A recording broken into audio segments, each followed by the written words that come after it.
go get them again. Welcome back to the Robezoid channel. I'm your host, Mark, and on the docket today we have an unboxing first impression video on the brand of Cartier. I just unboxed Baiser Volé Parfum, and I just got my nose on that line from Cartier. Now it's the turn of La Panthère turn, so the Panther. This is the original La Panthère, and I see a few flankers of this one. So this is another flagship release from Cartier. It's nice for me to delve into these brands in the women's aisle to start my palette. I know I sound like I'm repeating myself, especially with a lot of my subscribers, but this is something that I really wanted to do on my channel, is delving into the feminine aisle a little bit more to upgrade my palette. I know a lot of notes in the women's fragrance realm, and I have done the research. What was it, 5 years ago? 6 years ago, I really started getting essential oils, things like that, of florals, certain ones that are not in the men's aisle.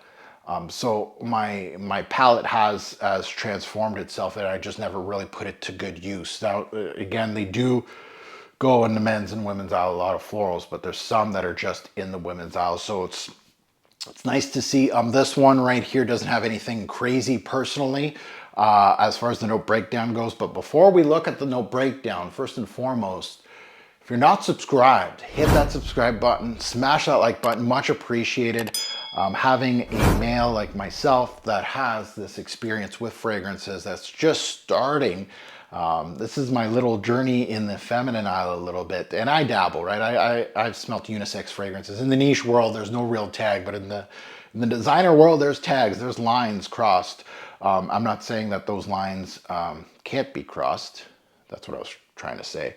I don't feel there's a feeling in fragrances that you may feel because of your experience in life. Maybe you smelled something on grandma, you associate that smell with grandma's, and you wouldn't personally wear it as a man, and I understand that. So some guys can't wear rose because of that. I'm happy that that's not the case, because I got, you know, a gazillion rose-based fragrances, niche and designer, that are absolutely flawless, beautiful scent profile, and I love that note. So let's take a look at the note breakdown on this one, and this is a it kind of reminds me a little bit of Baiser Volé in regards to note breakdowns. Cartier is a renowned brand. This was released in 2014. Métier de Laurent is, of course, the nose behind this, but it's a brand that beats to their own drum, but they also have well-built perfumes. And what do I mean by that is that there is, you know, when you're looking at a note breakdown, usually there's complexity in the Cartier fragrance, that there is transitions and things like that. So I really appreciate the brand, and not only that, but they beat at their own drum. So a lot of their fragrances, like some brands that I delve into in the women's aisle, I feel like, oh, this is just basically, it smells like what was popular back then, right? Cartier is more of a, we're just going to do our own thing, and it may not reflect or touch upon the younger generation, at least from what I've smelt. Again, I could be wrong. In the men's aisle, definitely they are a well-rounded brand. You don't smell too many Cartiers that you're like, ugh, this is for teenagers, right? And honestly, you don't see too many Cartiers, and again, at least in my end, you don't see too many Cartiers in the bargain bin for 20 bucks. So that says a lot. So let's take a look at the note breakdown. And you know what really intrigued me in this note breakdown? On Fragrantica, so you're going to see the exact note breakdown I'm looking at. The first thing that caught my eye was big strawberry. Big. What? Sorry? A big strawberry? I don't know if that's a typo from, like, I didn't go into the research to see if Cartier actually put that in their note break. Is there one on here? Just to see. No, they don't have one on here. I'd love to see if they said a big strawberry on there. I wonder what that means. Okay, so there is some interesting notes though. There's rhubarb too, so there's some fruitiness, dried fruit. It really sounds interesting in the note breakdown. You know, you got a lot of florals, of course, in the mid, and you got a really interesting base of OAKMOSS, musk, patchouli, and leather. So it could be a green leathery, like this could be a chypre. From all I know, it looks like it has all the ingredients for that. So what are we gonna get here? We'll see. A 2014 release. Let's take a look at La Panthère. Okay. I love when brands like, this is how you got to use the atomizer, because it's a different atomizer, right? A lot of these brands that have fancy atomizers, and even Baiser Volé had actually an atomizer that looked like this, except it was covered. Oh crap. You're going to see this later on in the unboxing. I'm going to show you, of course, the box and the fragrance bottle as see fit, but I didn't realize that this fragrance bottle has etched in it a face, right? It's supposed to be obviously a Panthère as per the name. Very heavy bottle. This is something that you could see at your mom's, right? Like something like this. Very classy, elegant. I don't know what the scent profile is going to be. We're gonna figure that out. But it also has like I don't know, it has an air of je ne sais quoi to it, like a classiness. So let's delve into it. Let's see if the scent profile matches the classiness of the bottle. And the atomizer, I'm assuming, is going to be, oh, I think it's the exact same atomizer as Baiser Volé in regards to Baiser Volé has it encased into something, but it's like a laser. I'm not a big fan of, you know, these kind of atomizers in regards to going fancy. Usually they don't work very well. Oh, she's fruity. Oh, that big strawberry's coming out big.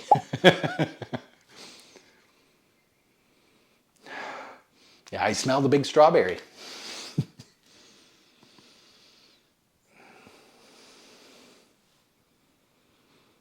So, yeah, it's definitely fruity, but it also has a classic feel behind it. And, you know, when I said chypre, I might be spot on that, like a fruity chypre, basically. So a modern yet classic thing. Yeah. Okay, let's put on skin.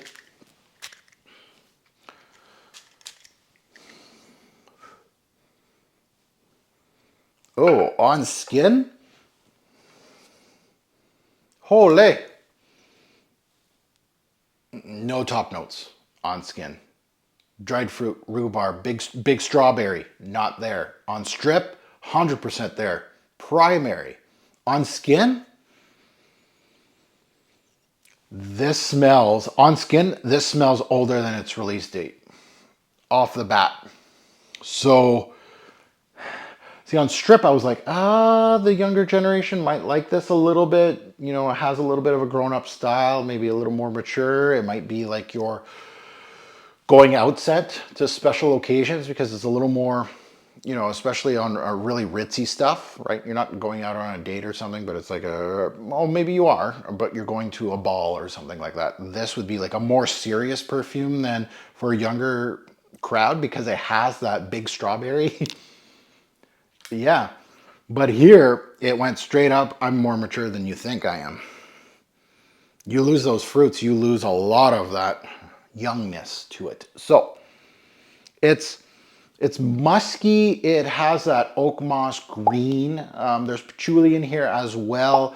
So I'm talking about base notes right now because it's throwing out the base notes. Floral, gardenia heavy, 100% gardenia heavy. A little sweet, a little earthy, but not too, like not, you know, soil, damp, but it has earthiness like a patchouli, OAKMOSS thing. Yeah, a little bit of that. So this is more gardenia. This is probably a gardenia heavy fragrance because I can smell the fruitiness with the gardenia, but I'm not getting any of those base notes. Well, I'm getting a little bit of it. I'm getting the signs of it coming. This skipped the introduction. It's more of a classical floral chypre to me. On the strip, it's a fruity floral classical scent. And some scents do this. Again, like, you know, there's some videos that go, you know, I'm doing these unboxings almost daily now. So every night before I go to bed, I'm roaring the camera and I'm unboxing something for you. So it's my set of the night tonight, but you're going to see the video tomorrow morning. I'm editing. Yes, I am working my craft here. Yeah, big red is still there. The big strawberry is still there. This, nothing. I'm gonna launch this. Let's see how my airplane goes. Not very good. Okay, so yeah, some unboxings go like this, and that means, you know, the strip gives you a lot of the introduction, and that's what the strip is made for. It's gonna give you something, and it's gonna hold on to it for a long period of time. It lasts longer. On skin, depending on your skin, it could eat up something, and on certain scents, I get the introduction. On other scents, I don't. This skipped the whole introduction. There's no big strawberry on here on skin. So interesting. So when you're testing fragrances, I always, unless you're wearing something on your skin, especially if you're pulling the trigger, don't be reckless on pulling the trigger as far as what you smell on strip, because what you smell on strip may not be what you're going to smell on skin. If you're going into these stores, if they allow, and I know a lot of brands or a lot of stores don't do it because of COVID, and they just kept that law basically, is that we're not going to open stuff up, we're not going to make you decants, but they may have samples of these things. It does not hurt to ask your sales associate and be like, look, I'll go to you, you'll get the sale, but am I able to get a sample of this? I want to take it home and I want to test drive it for a couple days. Now, you may not get the sale because I might not like it, but I'll come back to you in the future. If you give me these kind of samples from time to time, for me to actually sample something, and especially in those stores, it's not a great thing because there's so many scents around you. Once you start sniffing 4, 5, 6, 7, 8 scents in a day, in a moment, and several other people are doing the same thing, there's lots in the air. So the best place is in your own home. Wear it before going to bed to kind of judge it. Wear it at the office or whatever you want to do. I probably wouldn't recommend going in the office because you don't know the power of a fragrance, you know. But so going back to La Panthère, first and foremost, these Cartiers, like even Baiser Volé, beautiful bottle presentations, very mature in the way they present their product. Very classy, well done. I could go with the weird atomizers. I could go without those because they don't really work that well, but I understand the aesthetics. Heavy glass. You got the Panthère right there staring at you. Really interesting thought process. You're looking at the no breakdown. I do get a lot of what's there, but at the same time, very, like I said, Cartier, like a 2014 release. This without the big strawberry.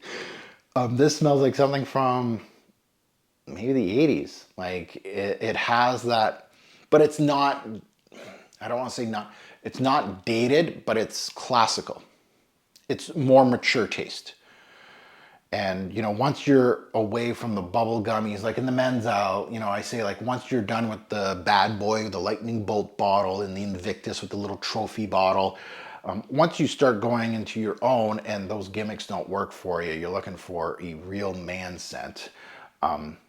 This is basically that in the women's aisle. It's classical. And Cartier in the men's aisle, Déclaration, Roadster, among others. They're very classical bottles, beautiful, beautiful bottles and scent profiles with a lot of them. This fragrance is solid as a whole. I can sense the elegance in smelling this one, but I also feel like it has its place, right? For the right woman, it has a mature vibe to it. So it's not bad, but at the same time, personally, it's not speaking to me. It's not. It's not a wow factor, but I can see its place in a woman's wardrobe. Yeah, that makes sense. Yeah, it's okay, but it's well built. Good. Now that you heard my take, I'd love to see yours in the comments below. Good, bad, and the ugly. You know what to do. You can agree with me. We can high five in the comments. You can disagree with me. Please tell us why. You can also, because I'm new to this line, I'm not new to the brand, but I'm new to La Panthère. I know there's several concentration, I think, flankers of this. I could be wrong, but different concentrations. Kind of like Bleu de Chanel in the men's aisle, where we have different concentrations and some give out different things. The one thing that is kind of not upsetting, but something that I really wanted to see was the dried fruit It really wasn't dried fruit. It was a big strawberry. That one showed up. The rhubarb, and not so much. There's a fruity vibe, but I wish my strip was here because I can't smell any fruity vibe here, so I can't really recollect what I was smelling. But it was the strawberry more, but it wasn't bright and uplifting, but it wasn't dried fruit either. And it wasn't rhubarb, it wasn't tart or anything like that. So yeah, and of course I got this at fragflex.com. Go check out fragflex.com. I do have a coupon code TFG10. You get 10% off site-wide, so you don't actually have to purchase this fragrance. If you find something interesting to you, doesn't matter, you don't have a price gap, so you can go do a mega haul if you want for thousands of dollars, but you could also buy like a little sample for $6, $5, whatever.